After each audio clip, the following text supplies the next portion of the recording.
નમસ્કાર, good morning. સવારની શરૂઆત કરીએ ન્યૂઝપેપરની મુખ્ય હેડલાઇન સાથે. સૌથી પહેલા ગુજરાત સમાચાર. અમેરિકાની નાકાબંધીના કારણે ઈરાનને રોજનો 4,000 કરોડનો ફટકો. માત્ર ઈરાનના બંદરો પર જતા જહાજોને અટકાવવા માટે અમેરિકાએ 10,000 સૈનિકો ખડકી દીધા છે. અમેરિકા ઈરાન વચ્ચે વધુ એક શાંતિ મંત્રણા આગામી દિવસોમાં ઇસ્લામાબાદ કે જીનીવામાં યોજાઈ શકે છે. ટ્રમ્પે તૈયારી બતાવી છે. દોસ્ત ટ્રમ્પ સાથે પીએમ મોદીની ઈરાન મુદ્દે 40 મિનિટની ગુફ્તગુ થઈ. યુદ્ધ વિરામ પછી મોદી ટ્રમ્પ વચ્ચે પહેલી વખત વાતચીત થઈ. બંને નેતાઓએ વેપાર સહિતના વૈશ્વિક મુદ્દે ભાગીદારી મજબૂત કરવા માટે કટિબદ્ધતા વ્યક્ત કરી. ટ્રેનમાં શેમ્પૂની બોટલોમાં 4 કરોડનું કોકેન લઈ જતી મહિલા ઝડપાઈ છે. નાગપુરમાં ચાલુ ટ્રેને ડીઆરઆઈ દ્વારા તપાસ કરવામાં આવી. શેમ્પૂની 2 બોટલમાં સફેદ પાવડરની 50 કેપ્સ્યુલમાંથી 853 ગ્રામ જેટલું ડ્રગ્સ મળી આવ્યું છે. બિહારમાં નીતિશ શાસનનો અંત આવ્યો. ભાજપના સમ્રાટની આજે તાજપોશી થશે. પહેલીવાર બિહારમાં ભારતીય જનતા પાર્ટીના મુખ્યમંત્રી બનવા જઈ રહ્યા છે. હોર્મુઝ મુદ્દે ચીન અમેરિકા સમુદ્રમાં આમને સામને આવે તો કોનું પલ્લું ભારી થાય? ચીન રશિયા મેદાનમાં આવ્યા બાદ હવે સમુદ્રમાં તંગદિલી વધી છે. આજવા રોડ એકતાનગર તળાવ પાસે દારૂ પીને મર્સિડીઝ કાર ચલાવતા વેપારીએ એક દંપતીને અડફેટે લીધા. અકસ્માત કરીને ભાગવા જતા કાર ચાલકને લોકોએ ઝડપી પાડ્યો અને પોલીસના હવાલે કર્યો. 36% લોકો વાહન ચલાવતી વખતે મોબાઈલ પર વાત કરે છે. 22%એ રોંગ સાઈડથી ઓવરટેક કરતા હોવાનું પણ સ્વીકાર્યું છે. યુનિવર્સિટીની લો ફેકલ્ટીના અધ્યાપકનો રોડ સેફટી પર પીએચડીના ભાગરૂપે જે સર્વે હતો તેમાં આ વિગતો સામે આવી છે. રોંગ સાઈડ આવતા કાર ચાલકે બાઇકને ટક્કર મારતા એકનું મોત નીપજ્યું છે. દંપતીમાંથી પુરુષનું મોત નીપજ્યું, જ્યારે એક મહિલા અને બાળક કે જે હોસ્પિટલમાં સારવાર હેઠળ છે. વડોદરાથી ગોધરા વચ્ચે 66 કિલોમીટરનો એક્સપ્રેસ વે વાહનો માટે ખુલ્લો મૂકવામાં આવ્યો છે. ભારતમાલા હાઈવે પર હાલ ટોલ ફ્રી મુસાફરી રહેશે. NE1 પરથી ભારતમાલા એક્સપ્રેસ હાઈવે પર જવાશે. ચૂંટણી બાદ ટોલની વસૂલાત થવાની શક્યતા છે. 3.56 કરોડ પરત ન કરી આરોપીઓ ધમકી આપતા હતા. આશ્રમમાં આત્મહત્યા કરનાર ફ્રોડના કેસમાં 3 આરોપીઓની ડિસ્ચાર્જ અરજી નામંજૂર થઈ છે. એક્સપ્રેસ હાઈવે પરથી એક સિનિયર સિટીઝનની લાશ મળી આવી છે. પોલીસ પહોંચી ત્યારે જ દીકરીનો ફોન આવતા મૃતકની ઓળખ થઈ. એસએમસીએ નંદેસરીના 43 લાખના દારૂના કેસમાં ફરાર સુનિલ અદાને દબોચી લીધો છે. વડોદરા પોલીસ નામચીન ગુનેગારને શોધતી રહી અને એસએમસીએ આ નામચીન ગુનેગારને શોધી કાઢ્યો છે. તેના વિરુદ્ધ કાર્યવાહી કરવામાં આવી છે. ટેમ્પા નીચે કચડાઈ જતા મહિલાના શરીરના 2 ટુકડા થઈ ગયા. વાઘોડિયા રુસ્તમપુરા રોડ પર આ અકસ્માત સર્જાયો. એક નજર દિવ્ય ભાસ્કરની મુખ્ય હેડલાઇન્સ પર. મહિલા કોટા 33%થી બદલાશે ચૂંટણીનો નકશો. 33% મહિલા અનામત 2029થી લોકસભા સીટ વધીને 850 સુધી હશે. સંસદનું કાલથી વિશેષ સત્ર થશે, જેમાં કેન્દ્ર સરકાર 3 બિલ રજૂ કરશે. વસ્તી ગણતરીની લોકસભા વિધાનસભાની નવી સીટ સંખ્યા નક્કી થશે. બિહારમાં પહેલીવાર ભાજપના સમ્રાટ ચૌધરી કે જે મુખ્યમંત્રીની શપથ લેવા જઈ રહ્યા છે. અમદાવાદથી વિવિધ રૂટની 50 ફ્લાઇટ ઓછી, 40% મુસાફર ઘટ્યા, ભાડા 30% વધ્યા. હોર્મુઝમાં નાકાબંધી નિષ્ફળ થઈ. ટ્રમ્પે કહ્યું બીજા તબક્કાની વાટાઘાટો પણ પાકિસ્તાનમાં સંભવ છે. પ્રજાના પડઘમ. પ્રચારમાં આવેલા ભાજપના ઉમેદવારોને ઘેર્યા, તતડાવ્યા અને ભગાડ્યા. આવું અલગ અલગ વોર્ડમાં જોવા મળી રહ્યું છે. મેયર પદ માટે ભાજપમાં શિક્ષણ, ગૌણ, પીએચડી અને સ્નાતકોને બદલે ઓછા ભણેલા દાવેદારો રેસમાં છે. ભાજપે ધોરણ 12 અને આઈટીઆઈ ભણેલા ઉમેદવારો મૂક્યા. કોંગ્રેસે પીએચડી પોસ્ટ ગ્રેજ્યુએટને ટિકિટ આપી છે.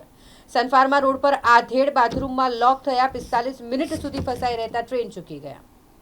ઉમેદવારી પત્ર પરત ખેંચવાનો અંતિમ દિવસ. હવે આજે ખરેખર ચિત્ર સ્પષ્ટ થશે કે કેટલા ઉમેદવારો આગામી ચૂંટણી લડવા જઈ રહ્યા છે. એક નજર ગુજરાત મિત્રની મુખ્ય હેડલાઇન્સ પર. અમેરિકા ઈરાન ટાઢા પડ્યા છે. હવે મંત્રણાનો બીજો રાઉન્ડ શરૂ થશે. પાકિસ્તાન માટે વૈશ્વિક શરમની ઘટના સામે આવી. અમેરિકા અને ઈરાન મંત્રણાનું હોટેલ બિલ પણ પાકિસ્તાન ન ચૂકવી શક્યું. ચૂંટણીઓ બાદ પેટ્રોલ ડીઝલની કિંમતોમાં ભારે વધારો થઈ શકે છે. ઓઇલ કંપનીઓએ રોજના 1600 કરોડનું નુકસાન થઈ રહ્યું છે. પેટ્રોલમાં 18 રૂપિયા અને ડીઝલમાં 35 રૂપિયાના ભાવ વધી શકે તેવા સંકેત સામે આવી રહ્યા છે.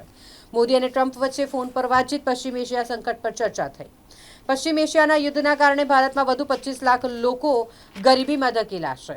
મોંઘું ઈંધણ અને ખાતરની અછત ખેતી ઉદ્યોગને નુકસાન પહોંચાડશે. નિવાડાના ગ્રામીણ વિસ્તારમાં 5.7ની તીવ્રતાનો ભૂકંપ અનુભવાયો. નુકસાનના અહેવાલ છે. ચીનના રિયલ એસ્ટેટ ટાઇકૂન ઝુ ઝિયાઈએ છેતરપિંડીનો ગુનો કબૂલ્યો છે. છત્તીસગઢના પાવર પ્લાન્ટમાં બોઇલર વિસ્ફોટ થયો અને જેમાં 9 લોકોના મોત નીપજ્યા છે. વડાપ્રધાને દિલ્હી દહેરાદૂન ઇકોનોમિક કોરિડોરનું ઉદ્ઘાટન કર્યું.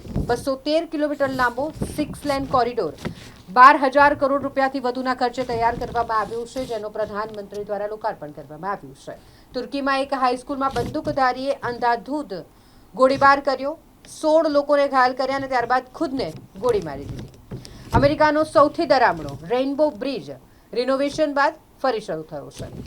ભારત સાથે સંબંધો સુધારવાની નીતિ યથાવત હોવાનો ચીને દાવો કર્યો છે. જો કે ચીને અરુણાચલ પ્રદેશના નામ બદલવાના મુદ્દે બચાવ કર્યો. ભારત અરુણાચલ પ્રદેશના વિસ્તારોના નામ બદલવાનું અને સરહદ નજીક નવા વહીવટી જિલ્લાઓ બનાવવાનો વિરોધ કરી રહ્યું છે. એક નજર લોકસત્તા જનસત્તાની મુખ્ય હેડલાઇન્સ પર. અમેરિકી પ્રમુખ ડોનાલ્ડ ટ્રમ્પ અને પ્રધાનમંત્રી નરેન્દ્ર મોદી વચ્ચે ટેલિફોનિક 40 મિનિટ સુધી વાતચીત થઈ. હોર્મુઝ સ્ટ્રેટ બંધ ન થવી જોઈએ, ઇન્ડો પેસિફિક ક્ષેત્રમાં સ્થિરતા અને શાંતિ જાળવવા માટે સંયુક્ત પ્રયાસોની જરૂરિયાત પર સહમતિ થઈ છે. એશિયાના સૌથી લાંબા વાઇલ્ડલાઇફ કોરિડોરનું લોકાર્પણ કરવામાં આવ્યું. 12,000 કરોડના ખર્ચે બનેલા 6 લેનના એક્સપ્રેસ વે દિલ્હી, ઉત્તર પ્રદેશ અને ઉત્તરાખંડને જોડી દીધા.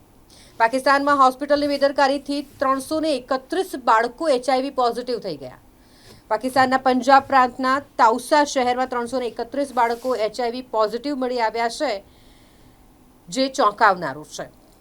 પાકિસ્તાન જહાજ પર BLAનો ગોળીબાર, જેમાં 3 સૈનિકોના મોત નીપજ્યા છે. યુરોપના 29 દેશોમાં પાસપોર્ટ સ્ટેમ્પ નોંધાવ્યો છે. ડિજિટલ એન્ટ્રી એક્ઝિટના નવા નિયમો તૈયાર કરવામાં આવ્યા છે. કેન્દ્ર સરકારે નવું બિલ તૈયાર કર્યું છે અને જે બિલ પાસ થતાં જ લોકસભાની બેઠકો 543થી વધી જઈ 850 થઈ શકે તેવી છે. રાજ્યોમાંથી 530 અને કેન્દ્ર શાસિત પ્રદેશોમાંથી 20 બેઠકો હશે. પૂર્ણ સ્વરૂપમાં બાબા બર્ફાનીના પ્રથમ દર્શન થયા. પવિત્ર અમરનાથ યાત્રા 2026ની શરૂઆતને હજુ વાર છે, પરંતુ પવિત્ર ગુફામાંથી બાબા બર્ફાનીની પ્રથમ તસવીર સામે આવી છે. વેદાંતા પાવર પ્લાન્ટમાં બોઇલર ફાટ્યું, 10ના મોત નીપજ્યા, 40થી વધુ શ્રમિકો દાઝ્યા છે. છત્તીસગઢના શક્તિ જિલ્લામાં મોટી દુર્ઘટના સામે આવી છે. જોકે દુર્ઘટનાનું ચોક્કસ કારણ મોડી રાત સુધી સામે નથી આવ્યું. વૃંદાવનના બાંકે બિહારી મંદિરમાં હાલ વ્યવસ્થામાં ફેરફાર નહીં, સુપ્રીમ કોર્ટે કહ્યું. પરંપરા કે વિધિઓમાં ફેરફાર નહીં થાય. નર્મદા પંચકોશી પરિક્રમા અંતિમ ચરણમાં છે. નર્મદા પરિક્રમા કરવા ભક્તોનો ભારે ધસારો. શનિ રવિ રજાઓ દરમિયાન જ 1.5 લાખ જેટલા ભક્તો નર્મદા પંચકોશી પરિક્રમામાં નોંધાયા. ચૂંટણીના માહોલ વચ્ચે વાઘોડિયામાં જુગાર રમાડતો શખ્સ ઝડપાયો. તેની પાસેથી મુદ્દામાલ જપ્ત કરવામાં આવ્યો છે. ડોક્ટર બાબા સાહેબ આંબેડકર 135મી જન્મ જયંતિની ઠેર ઠેર અલગ અલગ કાર્યક્રમો થકી ઉજવણી કરવામાં આવી. એક નજર સંદેશની મુખ્ય હેડલાઇન્સ પર. રાજ્યો માટેની સીટ વધારીને 815 કરાશે અને કેન્દ્ર શાસિત પ્રદેશો માટેની સીટ 35 કરાશે. લોકસભાની બેઠક વધારી 850 કરવા માટેની દરખાસ્ત છે. શાહબાજ સરકાર. પાકિસ્તાનની સરકાર અમેરિકા ઈરાન મંત્રણા કરાવી તે હોટલનું બિલ પણ નથી ચૂકવી શકી. કાર્યક્રમ પાકિસ્તાન માટે ડિઝાસ્ટર બની ગયો. હોટલના માલિકે સમગ્ર ખર્ચ ભોગવવો પડ્યો. સીઝ ફાયર પછી પહેલીવાર ટ્રમ્પે મોદીને ફોન કરી ઈરાન હોર્મુઝ મુદ્દે 40 મિનિટ ચર્ચા કરી છે. MLAના ટોપી નિવેદનથી વોર્ડ 8માં ચૂંટણીનો પારો ગરમાયો છે. કોંગ્રેસના નેતાઓ હવે ભાષાની મર્યાદા ઓળંગીને તૂટા પર ઉતરી આવ્યા. તમે જે કામો કર્યા છે તે પબ્લિકના પૈસાથી કર્યા છે, ઉપકાર નથી કર્યો તેવું કોંગ્રેસના ઉમેદવારનું કહેવું છે. શહેરમાં 30 વર્ષમાં પબ્લિક ટ્રાન્સપોર્ટેશનની સારી સુવિધા પણ શાસકો ઊભી નથી કરી શક્યા. શહેરનો વિસ્તાર વધ્યો પણ બસોની અછત, લોકો પર બોજો વધી ગયો છે. ભાજપના 76 ઉમેદવારોની વાત કરીએ તો તેમાંના 40 ઉમેદવારો માત્ર ધોરણ 12 સુધી ભણેલા છે. વિકાસ કેવો થશે, સવાલ ઉભો થઈ રહ્યો છે. ભાજપના સ્મિત અરદેશના 68 કરોડ સાથે ચૂંટણીના સૌથી ધનવાન ઉમેદવાર. કોંગ્રેસમાં સૌથી વધુ ધનવાન વોર્ડ નંબર 10ના નિશા પટેલ 43 કરોડના આસામી છે. વોર્ડ નંબર 1માં એક જ સીટ પર AIMMના 2 ઉમેદવારને સિમ્બોલ ફાળવવામાં આવ્યા, જેને લઈને કોંગ્રેસના ઉમેદવાર અમીર રાવતે વાંધો ઉઠાવ્યો અને અરજી પણ કરી છે. વારસિયાનું નામચીન બુટલેગર સુનિલ ઉર્ફે અદો, જેને ગુડગાંવથી ઝડપી પાડવામાં આવ્યો છે. સુંદરપુરા પાટિયા પાસે અકસ્માતમાં પતિનું મોત નીપજ્યું. પત્ની અને પુત્ર ઇજાગ્રસ્ત છે. મકરપુરા રોડની ઇંગ્લિશ મીડિયમ સ્કૂલના પૂર્વ PT ટીચરની ધરપકડ કરવામાં આવી છે.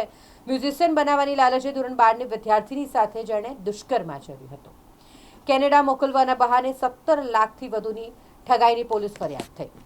પૂર્વ કાઉન્સિલર સામે નવાપુરા પોલીસ સ્ટેશનમાં લેખિત અરજી થઈ. ફેટ પકડીને ઝપાઝપી કરી હોવાના આક્ષેપ થયા છે.